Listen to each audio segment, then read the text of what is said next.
इष्टमय जीवन आनंदमय जीवन मो प्रभु को श्री चरण तले प्रार्थना रखे। यही सत्संग उपस्थित अग्रणी ऋतिक ठाकुर पवित्र प्राणाधारी अध्यक्ष जाजक मंडली मोर इष्ट प्राण गुरु भाई स्नेहमयी मातृमंडली छोट छोट पिला मैंने समस्त जय गुरु।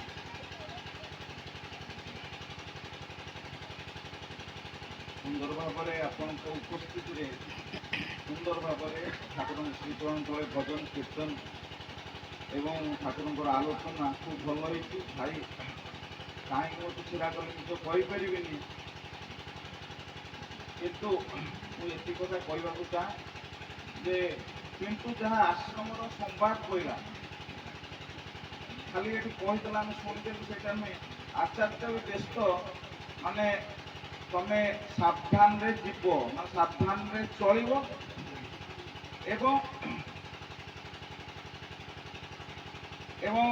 जो समय पाइब देवघर आसब समस्त को नहीं ठाकुर को नहीं तुम समस्ते प्रति प्रत्येक खुशी में रही माने सी जदि आमर रे ना जदि ईश्वर आम भितर रे ना मुझे गोटे परिवार करी भितर आम रही माने ईश्वर को मुख्य कर आम चलवानी ये परिवार जब समस्ते कहते कौन भल भल मो बापा भल सब कहीदे विनोद भाई कहीदे गोटाए मुहूर्त आगे भांगी चूर मार आम जदि ठाकुर को मुख्य कर चलवा कारण जदि ईश्वर को जदि आम भक्ति करूँ भल पाऊ सबुठार ईश्वर नरलीला सबुठार बड़ जिनिस कृष्ण ठाकुर आसते मनीष रूप में राम ठाकुर आसते मनीष रूप में रामकृष्ण परमहंस आसते भी मनीष रूप से मनीष रूप में जी धरी राम को मनीष रूप में हनुमान अनुसरण कर बिक्री होती सी आज अमर अर्जुन निजक बिक्री करता सी महाभारत में विजयी है रामकृष्ण परमहंस को विवेकानंद राम को कृष्ण को शरणापन विवेकानंद होते महाज्ञानी अधिकारी होते तेणु जीवन तो आदर्श ठाकुर दरकार जे जो नारायण सत्य नारायण द्वापर जो भाई कहले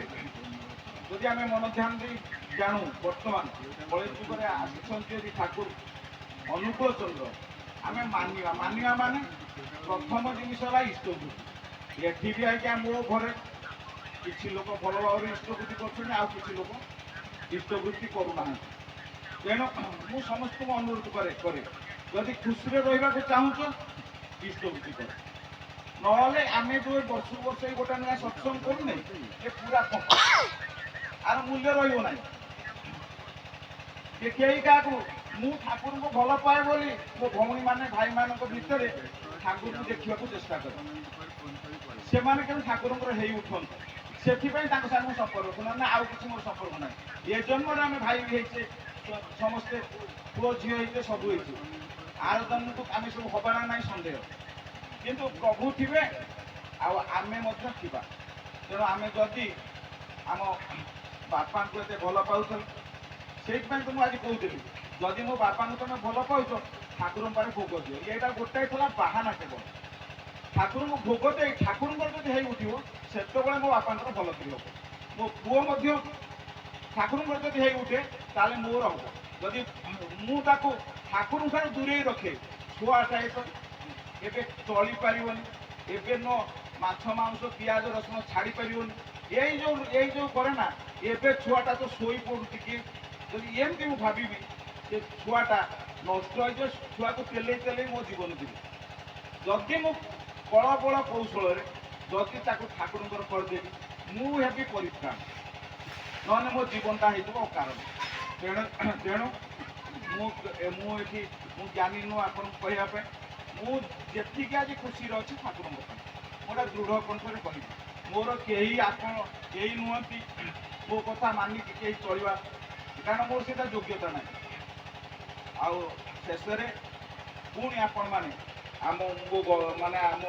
बासभवन मो बापा बासभवन आपण मैंने समस्ते उपस्थित अच्छा